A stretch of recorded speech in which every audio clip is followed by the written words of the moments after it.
నమస్కారం కృష్ణారావు గారు. YSRCP party majority రాకుండా జగన్ పార్టీ అంటే జగన్ గెలిస్తే గెలవచ్చు, బట్ వాళ్ళు గవర్నమెంట్ ఏర్పాటు చేయలేదు. జగన్ పరిస్థితి ఎట్లా ఉంటుంది? అది గుడ్ హైపోథెటికల్ క్వశ్చన్.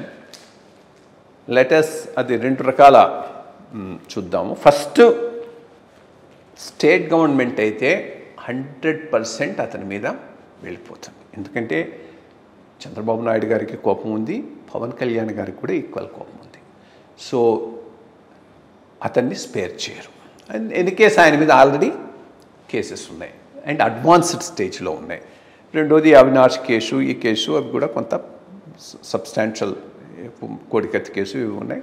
సో ఈ లోపల ఈ 5 ఏళ్లలో చేసినటువంటి ఏవైనా ఇష్యూస్ని తోడేసి తప్పకుండా ఆయన్ను టార్గెట్ చేస్తారు. ఆయనను టార్గెట్ చేసినప్పుడు సెంటర్లో బీజేపీ ఉంటుంది కాబట్టి బీజేపీ ఏ రకంగా రియాక్ట్ అవుతుందనే దాని మీద చాలా విషయాలు ఆధారపడి ఉంటాయి. బీజేపీ ఏ రకంగా రియాక్ట్ అవుతుందనే దానికి నేను 2 రకాలుగా ఆలోచిస్తూ ఉన్నాను. అలయన్స్ గవర్నమెంట్ ఫామ్ చేసినప్పుడు అపోజిషన్లో ఎవరో ఒకరు ఉండాలి. ఈరోజు ఆ స్పేస్లో జగన్మోహన్ రెడ్డి గారు ఉన్నారు. జగన్మోహన్ రెడ్డి గారు ఆ స్పేస్ను వెకేట్ చేస్తే ఎవరికి లాభం? జగన్మోహన్ రెడ్డి గారు ఆ స్పేస్ను వెకేట్ చేస్తే కాంగ్రెస్కి లాభం. Because Congress vote bank Jaganmohan Reddy గారి vote bank 1 and the same. మన పిఎం గారు కూడా చిలుకలూరుపేట సభలో చాలా చక్కగా చెప్పారు. సో జగన్మోహన్ రెడ్డిని టార్గెట్ చేసి డిమాలిష్ చేసేస్తే ఆంధ్రప్రదేశ్లో కాంగ్రెస్ గ్రోత్కు కావాల్సిన ఫౌండేషను అలయన్సే వేసినట్టు అవుతుంది. బీజేపీకి నేషనల్ లెవెల్లో వాళ్ళ క్యాలిక్యులేషన్స్లో ఆంధ్రప్రదేశ్లో కాంగ్రెస్ పెరుగుదల స్వాగతిస్తారా? స్వాగతించక కాబట్టి దానిని ఆ యాంగిల్లో చూచి హ్యాండిల్ చేయొచ్చు. అదొక సీనరియో నేను విజువలైజ్ చేస్తున్నాను. రెండో సీనరియో, జగన్మోహన్ రెడ్డి మీదే ప్రెషర్ పెట్టవచ్చు. నీ పార్టీని బీజేపీలో విలీనం చేయమని. చేసినా చేయొచ్చు. ఎందుకనంటే 2019కు ముందు, ఎలక్షన్స్కు ముందు 17, 18 అలయన్స్లో టీడీపీ ఉన్నది. టీడీపీలో ఉన్నప్పుడు ఈయన మీద కేసులు ముందుకు పోయినాయి చాలా. అప్పుడే ఈడీలో ఇక్కడ ఎవరో అతను గాంధీ వచ్చి చాలా దుడుకుగా ముందుకు పోతూ ఉన్నారు. ఆ సమయంలో బాగా కార్నర్ అయిపోయి టార్గెట్ అయినప్పుడు అప్పటికి విజయసాయిరెడ్డి గారు అక్కడ ఎంపీ కావటం, దాంతో ఒక ఛానల్ బిల్డప్ చేసుకున్నాడు. ఎవరితో? సెంట్రల్ హైకమాండ్తో ఛానల్ బిల్డప్ చేసుకొని బీజేపీతో ఒక రిలేషన్షిప్ ఎస్టాబ్లిష్ చేసుకున్నాడు.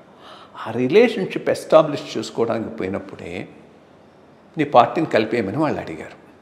అడిగితే ఈయన ఆ రోజు చెప్పింది, నాకు ఇక్కడ బేసు మైనారిటీసు, ఇతర వర్గాలు, మీతో నేను రిలేషన్షిప్ పబ్లిక్గా పెట్టుకుంటే ఆ ఓట్ బ్యాంక్స్ పోతాయి. కాబట్టి ఇట్లాగే ఉంది, but I will be supportive to you అనే దాని మీద వచ్చాడు. ఈ తరం మళ్ళా అదే థీమ్తో పోతే వాళ్ళు యాక్సెప్ట్ చేయకపోవచ్చు. సో ది సీనరియోస్ 2 రకాలుగా పోవచ్చు. ఒకవేళ కనుక ఆయన మీద ప్రెషర్ పెట్టి అది విలీనం కనుక అయింది అంటే అసలు ఆంధ్ర పొలిటికల్ గేమే పూర్తిగా చేంజ్ అయిపోతుంది.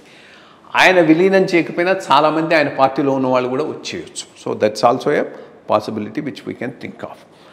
లేదు అతనే కంటిన్యూ అవుతున్నాడు ఇది అంటే కాంగ్రెస్ని చెక్మేట్ చేయడానికి ఎట్లాంటి స్ట్రాటజీ ఢిల్లీ అనుసరిస్తుంది అనే దాని మీద ఆధారపడి. సో ఇది చాలా కాంప్లికేటెడ్ పర్మ్యుటేషన్స్ అండ్ కాంబినేషన్స్ రన్ అయ్యేటటువంటి అవకాశం ఉంది. చూద్దాం ఏ రకంగా ఇది ముందుకు పోతుంది. నేను జూన్ 4వ తారీఖు వరకు వెయిట్ చేసి మనకి ఎట్లా వస్తుందో. ముఖ్యంగా మనం ఏంటంటే యాజ్ తెలుగు ప్రజలం కాబట్టి ఆంధ్రప్రదేశ్ రాజకీయాల మీద మనకి ఎక్కువ ఇది ఉంటుంది. బట్ అది చాలా చాలా దుర్మార్గపు చర్య అక్కడ తెనాల్లో జరిగింది.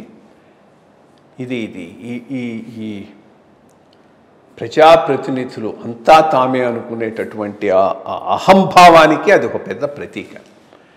ఏమాత్రం కొంత కల్చర్ కానీ సెన్స్ కానీ ఉండుంటే ఎమ్మెల్యే క్యూలో వచ్చి ఓట్ చేసి ఉండాల్సింది. ఏంది అక్కడ ఆయన గారి ప్రివిలేజ్ ఏంది? సరే పోయినాడు, చేసి వస్తున్నాడు, అడిగిన వాడికి సారీ చెప్పి ఉండాల్సింది. ఏమి మతం అది ఇంకేం కాదు, మతం, అధికార మతం కొట్టడం. బట్ ఒకటి నేను రియల్గా అప్రిషియేట్ చేస్తాను, స్పాంటేనియస్. నువ్వు ఎవడివి కొట్టే నేను బల కొడతాను, ఆ పైన కొట్టారు పాపం అతన్ని, నీళ్ళ పక్కన ఉన్నటువంటి వాళ్ళ. అదే దుర్మార్గపు రాజకీయాలు ఈరోజు నడుస్తూ ఉన్నాయి. అందుకనే మొన్న నేను అంత గట్టిగా చెప్పింది, ఈ దుర్మార్గపు రాజకీయాలకు చెక్ పెట్టాలి అంటే జొన్నావిత్తులు లాంటి వాళ్ళు, పరిపూర్ణానంద స్వామి లాంటి వాళ్ళు రావాల్సినటువంటి అవసరం ఎంతైనా ఉంది.